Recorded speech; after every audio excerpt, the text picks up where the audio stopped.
Voilà quelques décennies déjà que l'humanité croupit sous le poids d'une pandémie qui n'en finit pas de nous montrer toutes ses facettes et baptisée par certains mal du siècle.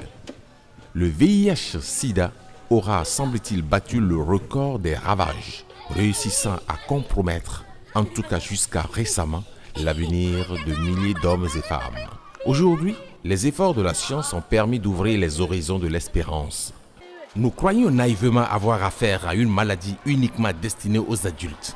Forte illusion donc, le VIH a, dans sa croisade infectieuse, atteint les âmes innocentes. Et oui, nos jeunes frères et sœurs comptent parmi les victimes directes de cette maladie, pour certains, indépendamment de leur volonté. Par centaines de milliers, des enfants, des adolescents sont malades ou porteurs du virus. Ils dorment, s'amusent, étudient, bref, vivent avec la maladie. Certains non informés de leur état sérologique ou d'autres choqués de savoir porteurs du ténébreux virus.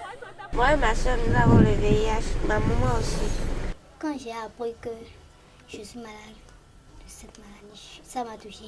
Je ne suis pas malade, mais je vis avec le VIH. On m'a dit à l'hôpital. J'étais triste, offensé, blessé. Mais... La plupart des enfants interviewés dans le présent documentaire ont déclaré avoir déjà perdu l'un de leurs géniteurs, le plus souvent le papa. Papa est déjà décédé. Et mon père est décédé, ça fait déjà... Je suis au CP. Je suis orphelin de père. Mon papa ne juge pas. Elle est déjà mort. Il travaille au Nigeria et il est revenu à la maison. Il a fait le crise et il est mort. Et je suis en 6e et ma mère est décédée. Laissés dans plusieurs cas à la seule charge de leur mère, tuteurs ou parents lointains, ces enfants, pour la plupart des mineurs, ont néanmoins une vie et font partie d'une communauté qui les encadre et les assiste. Je suis en CM2. Et c'est vrai, dès l'examen de 3e, je sais que cette année, je vais réussir. Je suis en classe de CM2. J'apprends mes leçons régulières. C'est un sport que j'ai eu 15. J'aime le jeu de basket. Au niveau académique, il faut remarquer que, de façon générale, il y a un problème qui se pose. Les enfants ne travaillent pas vraiment encore comme cela se doit. Je finis les cours à 19h. Et si je reviens à 20h, comme ça, je suis fatigué. Les frères et sœurs n'ont pas toujours l'autorité parentale et les enfants sont parfois livrés à eux-mêmes. Il manque le suivi qu'il faut pour qu'ils puissent vraiment travailler. Si j'ai cours à 7h, je quitte la maison à 5h30. Nous faisons ce que nous pouvons faire pour les aider, mais la majeure partie du temps est passée avec les parents, les frères et sœurs. Et s'ils n'arrivent pas vraiment à jouer leur rôle, c'est que tout le travail que nous faisons, nous, ne sera pas couronné de succès. Et ma maladie ne sera pas un handicap pour ma réussite. À l'école, je me sens à l'aise. Je me sens très bien. Je viens avec des amis. Je vis avec mes parents, mes petites soeurs et grandes soeurs, avec mon oncle. Le déséquilibre social qu'entraîne le départ de l'un des parents impacte négativement la structure du revenu du foyer. Sachant la précarité dans laquelle vivent la plupart de nos concitoyens, il est donc aisé d'imaginer dans ces conditions la situation de leurs revenus. Ma maman est une vendeuse de bouillie.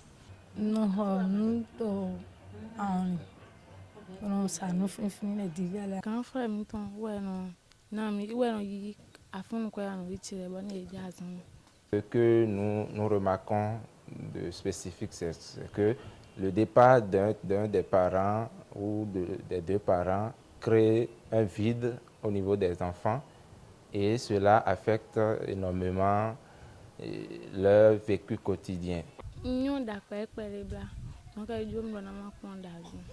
C'est mon grand frère et la Caritas qui m'aident. C'est ma maman qui m'a mis dans Caritas et il m'aide. Caritas Chaque année, il s'occupe des fournitures de nous. Caritas me donne de l'argent et des fournitures scolaires. Il donne le sac, les livres, toutes les fournitures scolaires.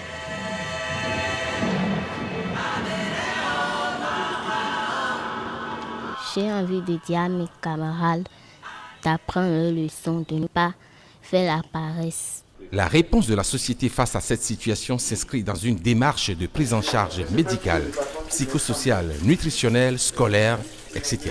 Caritas Bénin et l'ONG Optima développent dans ce cadre un partenariat dynamique fait d'appui technique, logistique et d'échange d'expériences. Pour la prise en charge, il faut que je vous dise, nous avons la section médicale, c'est-à-dire l'enfant malade vient, on le consulte.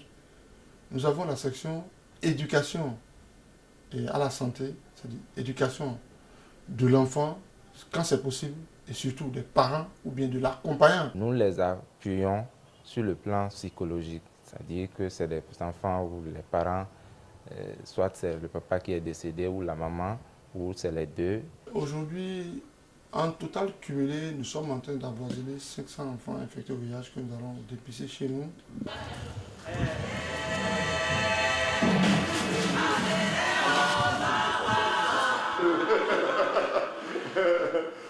Dans une année, nous recrutons en moyenne 50 enfants infectés au VIH que nous suivons ici. Ils sont tellement couverts que je crois que l'encadrement scolaire qu'on leur donne, on ne le donne pas à tout enfant venant.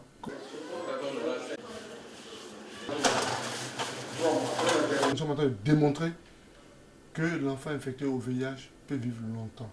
L'enfant le plus jeune que nous avons reçu ici avait 5 mois. Aujourd'hui, cette fille a 8 ans et passe en classe de CE2. Elle a toujours eu tableau d'honneur depuis qu'elle a commencé. La recherche scientifique a permis de mettre en place des antirétroviraux, ARV. Ce sont des molécules qui stoppent la progression du mal et permettent aux porteurs du virus de vivre longtemps, voire vieillir. C'est à mon niveau que les enfants prennent les médicaments. Et avant de donner les médicaments aux enfants, surtout les grands enfants, il faut que ces enfants savent pourquoi je dois prendre les médicaments, à quelle heure je dois prendre et comment je dois prendre, puisque les antirétroviraux se prennent à des heures fixes. Si par exemple l'enfant prend ça le matin à 8 heures, il doit le reprendre à 20 heures. Donc il faut expliquer à l'enfant, surtout le grand enfant qui connaît déjà son statut, il faut lui expliquer pourquoi tu dois faire ça comme ça. Parce que si tu n'expliques pas, il peut prendre ça le matin et le soir, mais pas à des heures fixes. Prenons régulièrement des médicaments. Je prends les médicaments à 8 heures, à 20 heures et à 22 heures. Je pense à 9 heures le matin, je pense, et le soir à 20 heures comme ça.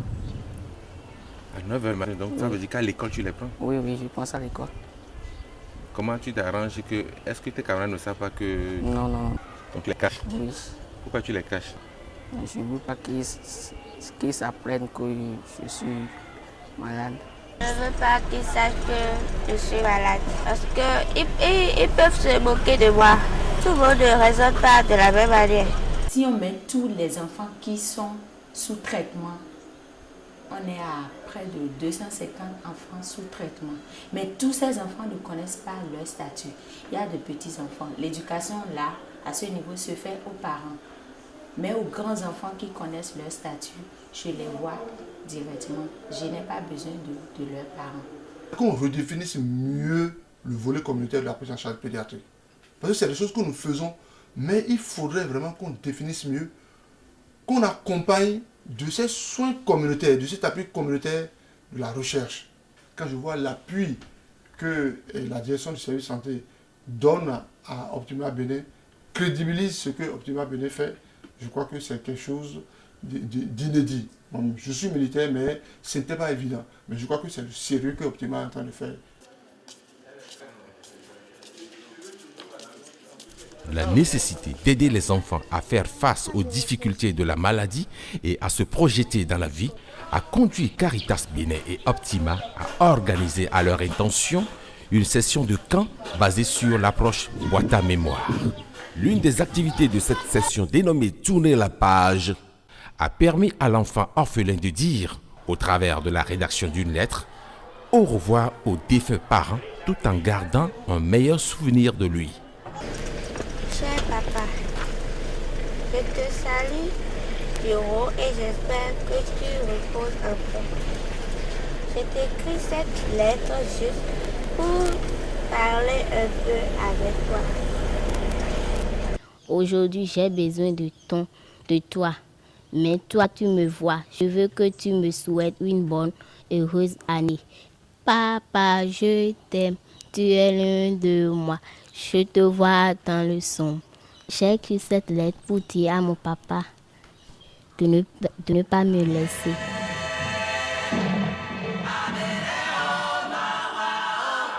En Afrique, où résident les 2/3 des personnes infectées dans le monde, le VIH fait certes des ravages, mais le paludisme en fait autant, sinon plus. Les attitudes de stigmatisation qui s'observent dans la société ne sont pas favorables à la lutte contre la pandémie. Il vaudrait mieux aider les personnes infectées à vivre d'espérance, comme on peut l'apprendre avec ces jeunes enfants. À l'hôpital, on nous dit qu'on peut avoir des enfants sains, même quand on est malade. Je vais avoir 5 enfants parce que mon père, lui aussi a 5 enfants et un est décédé. Je vais faire comme lui. Quand je veux épouser un homme, je vais lui dire mon état de santé. Et si même il va m'accepter comme je suis. Et il faut qu'on enseigne à ces enfants à qui on dit la maladie que vous avez vous empêche d'avoir de l'ambition. Dans ma vie, je veux devenir policier. Je veux devenir psychologue pour encourager d'autres personnes peut-être qui sont dans mon cas. Demain, j'ai envie de devenir la maîtresse. Moi, je veux devenir docteur. Un métier qui me plaît, c'est un travail qui me plaît. Pour inventer des médicaments qui peuvent guérir certaines maladies. Les personnes adultes ne sont plus les seuls porteurs du virus du sida. Beaucoup d'enfants de nos sociétés en sont aussi atteints. L'avenir appartenant à cette jeune génération, il y a d'évidentes raisons de craindre le pire. En attendant que les travaux de la science aboutissent à la mise au point du remède définitif, il est aujourd'hui possible de vivre et de grandir avec le VIH. C'est pourquoi le dépistage et la prise en charge sont recommandés à tous. La solidarité de toute la société avec les malades encore plus.